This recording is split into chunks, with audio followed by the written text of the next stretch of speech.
Ini cerita tentang Arya. Dia lahir di desa kecil, jauh dari gemerlap kota. Ayahnya nelayan, ibunya jualan sayur di pasar. Arya tumbuh besar sama dua adiknya di rumah kayu, atapnya seng yang suka nyanyi kalau hujan. Mereka hidup sederhana, tapi tiap barang di rumah punya cerita. Tempat kesukaan Arya itu di dekat jendela. Lihat sungai mengalir sambil ngayalin hal-hal kecil. Sepeda, makan kenyang, seragam sekolah yang gak bolong-bolong. Walaupun hidupnya susah, rumah mereka selalu penuh tawa. Dari kecil, Arya sudah ngerti, bahagia itu bukan soal punya apa, tapi soal kebersamaan. Hidup ini cepat ya. Kadang bahagia itu hilang gitu aja sebelum kita sadar. Kisah Arya dimulai di rumah kecil ini, dengan cinta dan harapan jadi pondasinya. Makin besar Arya, makin besar juga mimpinya. Seiring bertambahnya usia, cita-citanya pun ikut membumbung tinggi, melampaui batas desa tempat ia dibesarkan. Mimpi-mimpi itu tumbuh subur di benaknya, diwarnai oleh hangat dan harapan akan masa depan yang lebih baik. Dia pengen jadi guru, biar bisa bantu anak-anak kayak dia. Arya ingin menjadi pahlawan bagi generasi penerus, membimbing mereka meraih impian, sama seperti yang ia impikan saat ini. Ia percaya bahwa pendidikan adalah kunci untuk membuka pintu kesempatan dan mengubah nasib. Tiap hari, dia jalan berkilo-kilo ke sekolah, menembus jalanan berdebu dan terik matahari.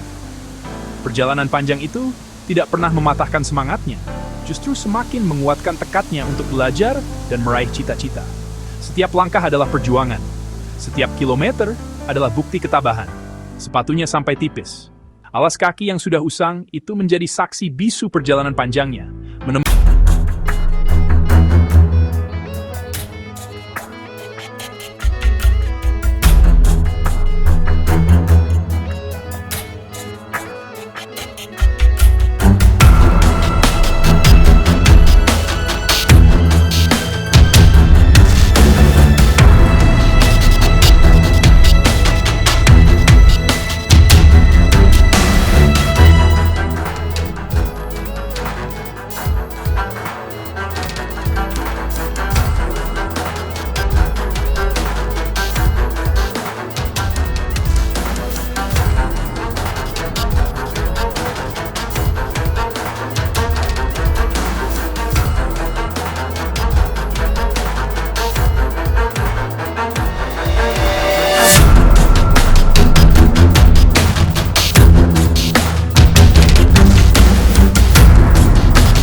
Harapan adalah cahaya yang menuntunnya melewati lorong-lorong kehidupan yang penuh dengan tantangan dan rintangan, walau di hari-hari paling sulit sekalipun. Arya terus melangkah maju, menapaki jalan yang terjal dan berliku, dengan keyakinan bahwa suatu saat nanti ia akan mencapai tujuannya. Perjuangan dan pengorbanannya akan membuahkan hasil, dan ia akan menjadi guru yang menginspirasi bagi banyak anak-anak di desanya. Waktu terus jalan, detiknya berdetak tanpa henti, tapi hidup nggak jadi gampang. Hari-hari berlalu, membawa serta tantangan yang seolah tak berujung. Setiap langkah terasa berat, setiap harapan seakan menjauh. Ibunya Arya sakit, penyakit yang menggerogoti tubuhnya dari hari ke hari, dan dia jadi kakak sekaligus orang tua buat adik-adiknya. Beban di pundaknya semakin berat, tanggung jawab yang seharusnya dipikul orang dewasa, kini menjadi miliknya. Dia kerja makin keras, membanting tulang demi sesuap nasi, tangannya jadi kasar, penuh luka dan kapalan, bukti bisu perjuangan yang tak kenal lelah. Setiap tetes keringat adalah harapan untuk masa depan yang lebih baik. Sambil mikir apa mimpi itu cuma buat anak kecil. Apakah cita-cita yang dulu ia genggam erat kini hanya menjadi ilusi belaka? Pertanyaan-pertanyaan itu menghantuinya setiap malam. Sakit itu akhirnya bawa pergi ibunya di suatu pagi hujan. Hujan yang seolah ikut merasakan kesedihan yang mendalam. Kehilangan itu meninggalkan luka yang tak tersembuhkan. Arya tinggal sendiri sama adik-adiknya, menjadi satu-satunya tempat mereka bergantung, satu-satunya harapan di tengah badai kehidupan. Di rumah yang sepi, dinding-dindingnya menyimpan cerita suka dan duka, dan kenangan yang terlalu banyak. Setiap sudut ruangan menjadi saksi bisu perjalanan hidup mereka. Orang-orang di desa coba bantu, memberikan uluran tangan sebagai bentuk kepedulian. Tapi rasa sepi itu pelan-pelan datang, menyelimuti hatinya dengan kegelapan. Teman-teman mulai menjauh, mungkin karena tidak mengerti apa yang sedang ia alami, sibuk sama urusan masing-masing. Arya merasa semakin terisolasi, sendirian di tengah keramaian. Arya coba terus pegang mimpinya, berusaha sekuat tenaga untuk tidak menyerah. Tapi seringnya, dia ketiduran karena capek. Tubuhnya lelah, pikirannya kalut. Namun, semangatnya tak boleh padam. Dia gagal ujian penting, ujian yang dia harap bisa buka jalan baru, memberikan secercah harapan untuk masa depannya. Kegagalan itu terasa seperti pukulan telak, meruntuhkan semua impiannya. Rasa kecewa itu sesak di dadanya, menghimpitnya hingga sulit bernapas. Beban hidup terasa semakin berat, dan ia merasa tidak mampu lagi menanggungnya. Melepas itu nggak pernah gampang. Melepaskan harapan, melepaskan impian, dan Arya merasa tersesat, kehilangan arah di tengah jalan yang berliku. Mimpi-mimpi masa kecilnya memudar, satu persatu menghilang di telan waktu, diganti sepi dan sedih, perasaan yang kini menjadi bagian tak terpisahkan dari hidupnya. Hari-hari Arya jadi sunyi, lebih banyak dihabiskan di kamarnya yang kecil. Rumah yang dulu penuh tawa, sekarang cuma ada gema kosong. Dia kangen nyanyian ibunya sebelum tidur, kangen cerita-cerita ayahnya. Kadang malam-malam, dia duduk dekat jendela, lihat hujan turun, merasa nggak terlihat. Sepi, jadi teman paling dekatnya. Dia jadi jarang ngobrol sama teman sekelas. Guru-guru sadar, tapi bingung mau bantu gimana. Hati Arya terasa berat, tiap detaknya ngingetin apa aja yang sudah hilang. Di saat-saat kayak gini, Arya baru tahu dalamnya rasa sepi itu kayak apa. Kamar Arya kecil, cuma cukup buat kasur, meja, sama rak isi beberapa buku. Catnya sudah ngelupas, di meja ada gelas, selalu kosong, sama buku-buku sekolah yang berantakan. Di luar, hujan rintik-rintik ketuk jendela. Kadang Arya dengerin musik piano pelan dari HP-nya. Melodinya bikin suasana makin hening. Dia suka tiduran di kasur, liatin langit-langit kamar, ngitungin retaknya. Tiap barang di kamar itu kayak cerita soal kehilangan. Gelas yang kosong, buku yang belum selesai dibaca, hujan. Malam hari, gelap makin pekat, sepi makin berat. Arya mikir, apa dia bisa ngerasa utuh lagi ya? Di kamar kecil ini, Arya hadapi dirinya sendiri dan ingat semua kehilangannya.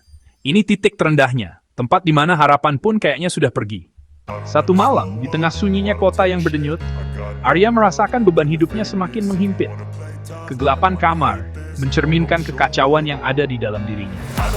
Rasa sakitnya sudah nggak tertahan lagi. Setiap detak jantungnya seakan berbisik tentang kegagalan dan kehilangan. Dia merasa terperangkap dalam labirin emosi yang tak berujung. Arya duduk di mejanya, kepala tertunduk. Bahunya bergetar menahan isak tangis yang tak mampu keluar. Dia mencoba mencari jawaban di antara tumpukan kertas yang berserakan. Namun yang ia temukan hanyalah kekosongan. Dengerin hujan, sama musik piano yang lirik. Nada-nada melankolis itu seolah menari di atas luka-lukanya, membuatnya semakin perih. Setiap tetes hujan yang jatuh adalah air mata yang tak bisa ia tumpahkan. Gelap di luar, sama kayak gelap di dalam hatinya. Tidak ada cahaya yang mampu menembus pekatnya keputusasaan yang ia rasakan. Semuanya terasa hancur dan tak berarti. Dia merasa hampa, tersesat, dan capek banget. Energi hidupnya seolah terkuras habis, menyisakan tubuh yang lelah dan jiwa yang terluka. Dia merindukan kedamaian, namun tak tahu bagaimana cara meraihnya. Mimpinya hilang, keluarganya pergi, hatinya berat. Beban ini terlalu berat untuk dipikul sendiri. Dia merasa sendirian di tengah dunia yang luas dan kejam ini. Gelas kosong, tak ada lagi minuman yang bisa menghangatkan tubuhnya. Buku berantakan, tak ada lagi kata-kata yang bisa memberinya inspirasi. Kasur yang dingin, tak ada lagi kehangatan yang bisa menenangkannya. Semuanya seolah bilang hal yang sama, sendiri. Kesendirian ini begitu menusuk, merobek setiap sudut hatinya. Arya coba nangis, tapi air mata pun gak mau keluar. Tenggorokannya tercekat oleh kepedihan yang mendalam. Dia ingin berteriak, namun suaranya tertahan di dalam dada. Dia mikir, ada yang sadar nggak ya kalau dia hilang? Apakah ada seseorang yang peduli dengan keberadaannya? Pertanyaan-pertanyaan itu berputar-putar di benaknya, menambah luka yang sudah ada. Hujan makin deras, nada piano makin pelan, seolah alam pun ikut merasakan kesedihan yang ia alami. Semuanya terasa begitu kelabu dan suram. Dia ingat suara ibunya, senandung lembut yang selalu menenangkannya saat ia kecil, tawa ayahnya, yang selalu membuatnya merasa aman dan dicintai. Dan mimpi-mimpi yang dulu dia punya, harapan-harapan yang pernah membuatnya bersemangat untuk menjalani hidup. Kenangan itu bikin sakit, tapi juga ada sedikit rasa hangat. Percik harapan masih nyala. Cahaya kecil itu berkedip-kedip di tengah kegelapan, memberikan sedikit kekuatan untuk terus bertahan. Di saat paling gelap ini, ada sesuatu di dalam dirinya yang gak mau hancur begitu saja. Ada kekuatan tersembunyi yang menolak untuk menyerah, sebuah tekad untuk bangkit kembali dari keterpurukan. Malam berlalu, pelan dan sunyi. Paginya, hujan sudah berhenti. Arya bangun, matanya kedip-kedip kena sinar matahari pagi yang pucat. Kamarnya masih sama, tapi ada yang beda di dalam dirinya. Dia dengar suara burung nyanyi di luar, suara kecil yang isi keheningan. Arya jalan ke jendela. Langit kelihatan lebih cerah. Dia ingat pesan ibunya, habis malam yang paling panjang sekalipun, pasti ada pagi. Dia ambil buku-buku lamanya, terus tuang air ke gelas yang kosong itu. Itu tindakan kecil, tapi itu langkah pertamanya buat maju. Arya nggak besok bakal gimana, tapi dia siap buat coba lagi. Hari demi hari, Arya nemu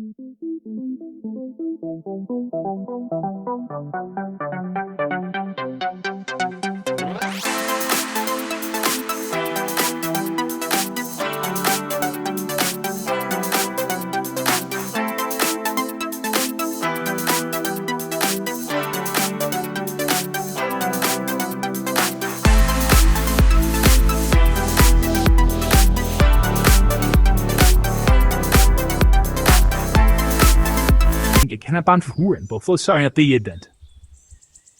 Perjalanan Arya nggak hapus rasa sakitnya. Dia masih ingat semua kehilangannya, malam-malam panjang yang sepi itu. Tapi sekarang, dia bawa kenangan itu dengan kekuatan baru. Dia jadi ngerti, hidup itu bukan cuma soal bahagia, tapi soal bertahan dan bangkit lagi setelah jatuh. Luka-luka Arya jadi pelajarannya, dan dia pakai itu buat kasih semangat ke adik-adiknya dan bantu teman-temannya. Dia jadi guru seperti yang dulu dia impikan. Bukan cuma di kelas, tapi guru dalam kehidupan. Cerita Arya ini bukan cuma soal sedih, tapi juga soal harapan. Kalau kamu lagi berjuang, ingat cerita Arya ini. Di saat paling gelap sekalipun, harapan itu bisa datang lagi. Bangkit, ambil satu langkah kecil, dan biarkan hidup kasih kejutan dengan cahayanya.